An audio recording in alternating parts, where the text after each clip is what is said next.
जय हिंद एवरीवन। आप लोग के बीच वन लाइनर करके कुछ क्वेश्चन लेके आए हैं।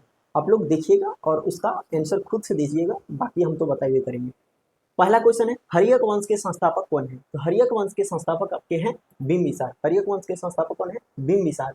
बिंबिसार मगध की गद्दी पर बैठा कब था? तो कब था भाई? तो 544 ईसा पूर्व में बैठा था। 544 ईसा पूर्व में बैठा था।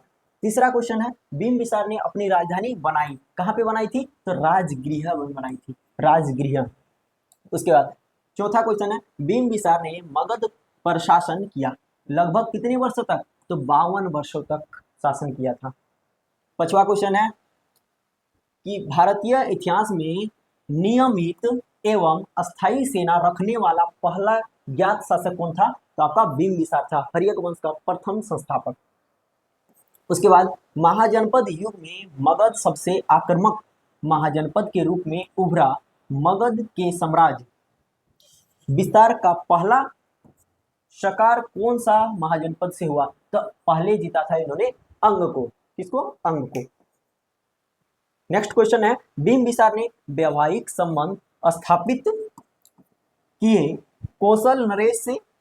मतलब क्वेश्चन है कि बिंबिसार ने वैवाहिक संबंध स्थापित किया था किससे किससे? तो कौशल नरेश से किया था, फिर है प्रसन्नजित से किया था, प्रसन्नजित की बहन से शादी किया। उसके बाद महालोकेश के साथ किया, उनकी बहन या बेटी के साथ शादी किया होगा। वैशाली के चेटक की पुत्री के साथ विवाह किया, मतलब शादी किया। मद्र देश की राजकुमारी के साथ विवाह किया और इसके माध्यम से अपना क्षेत्र को क्या किया? विस्तार करना प्रारंभ किया था। क्वेश्चन है कि कौन सा वंश भारतीय इतिहास में पितृहीनता के नाम से जाना जाता है? पितृहीनता वंश के रूप में जाना जाता है। तो हर्यक वंश को कहा जाता है। क्यों? क्योंकि हर्यक वंश का संस्थापक था बिंबिसार। बिंबिसार का बेटा था अजातशत्रु। अजातशत्रु ने अपने बाप को मार दिया बिंबिसार को। उसी तरह अजातशत्रु का बेटा था उदयन। उदयन ने भी क्या किया? अपने बाप को मार दिया, यानी पिता की हत्या, यानी पितृहत्या। चलो नेक्स्ट क्वेश्चन है, मगध पर शासन करने वाला क्षत्रिय वंश कौन था? गैर क्षत्रिय वंश। गैर क्षत्रिय वंश था आपका शिशुनाग वंश। कौन था भाई? शिशुनाग वंश। नेक्स्ट क्वेश्चन है, महाजनपदों में से किस महाजनपद की राजधानी का नाम गिरिब्रिज था? तो वही मगध की राजधानी थी ना, राजगिरी, उसी का नाम था गिरिब्रिज। क्या नाम था भाई? गिरिब्रिज। नेक्स्ट क्वेश्चन है, मगध की राजधानी राजगिरी से पाटलिपुत्र किस शासक के द्वारा स्थानांतरित कर दी गई? तो स्थानांतरित कर दी गई थी आपका उदयन के द्वारा।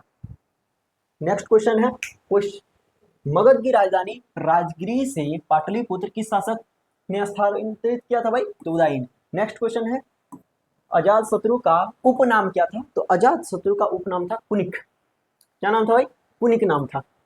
नेक्स्ट क्वेश्चन है, 461 ईसा पूर्व में अपने पिता की हत्या कर मगध की गद्दी पर कौन बैठा था? तो 461 ईसा पूर्व में उदयन बैठा था अपने पिता की हत्या करके मगध की गद्दी पर। नेक्स्ट क्वेश्चन है, पाटलीग्राम, क्या नाम है? पाटलीग्राम की स्थापना यानी पाटलिपुत्र की स्थापना किसके द्वारा की गई? तो उदयन के द्वारा की गई थी। नेक्स्ट क्वेश्चन है, उदयन किस धर्म का अनुयायी था? उदयन किस धर्म को मानता था? तो जैन धर्म को मानता था उदयन। नेक्स्ट क्वेश्चन है, हर्यक वंश का अंतिम राजा कौन था? तो हर्यक वंश का अंतिम राजा था उदयन का पुत्र, जिनका नाम था नागदशक। और नागदशक की हत्या ही कर दी थी कौन? शिशुनाग ने। इनका सेनापति था शिशुनाग और नए वंश का उदय किया, जिसका नाम रखा शिशुनाग वंश। नागदशक को अबदस्त करके, अबदस्त मतलब होता है हटाना, इतिहास के भाषा में अबदस्त बोला जाता है हटाने को। क्वेश्चन है कि नागदशक को अबदस्त करके उसके अमात्य यानी सेनापति ने 412 ईसा पूर्व में मार दिया और नए वंश का उदय किया। उस नए वंश का नाम क्या था? तो शिशुनाग वंश। क्या नाम था भाई? शिशुनाग वंश। कौन स्थापना किया? तो शिशुनाग ने किया। नेक्स्ट क्वेश्चन है, मगध पर किस वंश की स्थापना की गई? मगध पर किस वंश की स्थापना की गई? तो वही मगध पर किस नए वंश की स्थापना की गई? शिशुनाग वंश। नेक्स्ट क्वेश्चन है उसी का, यहाँ आ गया क्वेश्चन का। नेक्स्ट क्वेश्चन है, शिशुनाग ने अपनी राजधानी पाटलिपुत्र से स्थापित की थी। शिशुनाग ने जो है अपनी राजधानी जो है पाटलिपुत्र से हटाकर वैशाली को बना दिया था। नेक्स्ट क्वेश्चन है, शिशुनाग का उत्तराधिकारी कौन बना? यानी शिशुनाग के बाद अगला शासक कौन बना? तो आपका कालाशोक बना था। नेक्स्ट क्वेश्चन है शिशुनाग वंश का अंतिम राजा कौन था? तो नंदी वर्मन था। कौन था भाई? नंदी वर्मन। नेक्स्ट क्वेश्चन है कि नंद वंश का संस्थापक कौन था? तो महापद्मनंद। नंद वंश का संस्थापक महापद्मनंद। नेक्स्ट क्वेश्चन है कि नंद वंश का अंतिम शासक कौन था? तो घनानंद, और घनानंद की ही हत्या कर दी चंद्रगुप्त मौर्य ने और नए वंश का स्थापना किया जिसका नाम रखा मौर्य वंश। नेक्स्ट क्वेश्चन है घनानंद का समकालीन कौन था?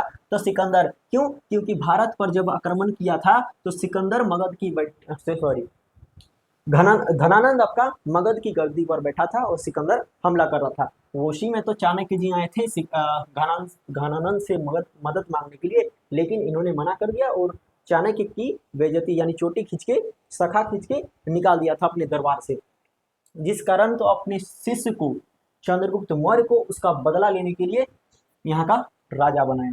नेक्स्ट क्वेश्चन है मेगास्थनीज चंद्रगुप्त मौर्य के दरबार में कितने वर्ष तक रहा था? तो मेगास्थनीज का 6 साल तक बिताया था चंद्रगुप्त मौर्य के दरबार में। नेक्स्ट क्वेश्चन है बिंदुसार के लिए यूनानी स्रोत में कौन सा नाम आया है? तो बिंदुसार के लिए रखा गया है अमित्रोकेतस। नेक्स्ट क्वेश्चन है मगध साम्राज्य का अंतिम विस्तार कलिंग विजय के रूप में था। मगध साम्राज्य का अंतिम विस्तार किसके रूप में था? तो कलिंग विजय के रूप में था। इसकी शुरुआत किसकी विजय के साथ हुई थी? तो अंग विजय के साथ हुई थी। पहले बोले थे ना कि मगध पर जो राजा हुए सबसे पहले अंग को जीते थे। नेक्स्ट क्वेश्चन है युद्ध भूमि में बड़ी संख्या में सैनिकों के मारे जाने अथवा आहत हो जाने के कारण भारतीय गण अथवा राज्य की स्त्रियां ने सिकंदर के विरुद्ध वस्त्र धारण किया था। कौन सा? तो मत्स्य या फिर लाल रस। क्या था? मत्स्य। नेक्स्ट क्वेश्चन है कि बिंदुसार के लिए यूनानी स्रोत में कौन सा नाम आया था? तो अमित्रोकटस। नेक्स्ट क्वेश्चन है कि मगध साम्राज्य का अंतिम विस्तार कलिंग विजय, वही रिपीटेड क्वेश्चन हो गया, चलो कोई दिक्कत नहीं। मगध साम्राज्य का अंतिम विस्तार कलिंग विजय के रूप में था। इसकी शुरुआत किस विजय के साथ हुई थी? तो अंग विजय के साथ। नेक्स्ट क्वेश्चन है युद्ध भूमि में बड़ी संख्या में सैनिकों के मारे जाने अथवा आहत हो जाने के बाद भारतीय गण अथवा राज्य की स्त्रियों ने सिकंदर के विरुद्ध शस्त्र धारण किया था। कौन सा? तो मत्स्य। नेक्स्ट क्वेश्चन है मगध के कौन से राजा सिकंदर महान के समकालीन थे? तो सिकंदर के महान समकालीन कौन थे? धनानंद। नेक्स्ट क्वेश्चन है सिकंदर के हमले के समय उत्तर भारत पर राजवंशों में से किस एक शासक, मतलब कौन सा एक शासक था? तो आपका नंद शासक था। नंद वंश में घनानंद था। चलो क्वेश्चन है कि उस वीर का नाम बताना है, उस भारतीय वीर का नाम बताना है जिसे सिकंदर ने झेलम नदी के तट पर पराजित किया था। तो उस वीर का क्या नाम था भाई? पुरु या फिर पोरस। और इसी के युद्ध को कहा जाता था, ये युद्ध लड़ा गया था आपका 326 बीसी में। इसी को कहा गया है वितस्ता का युद्ध या फिर झेलम नदी का युद्ध या फिर हाइडेक्सिस का युद्ध। चलिए मिलते हैं नेक्स्ट वीडियो में, तब तक के लिए जय हिंद।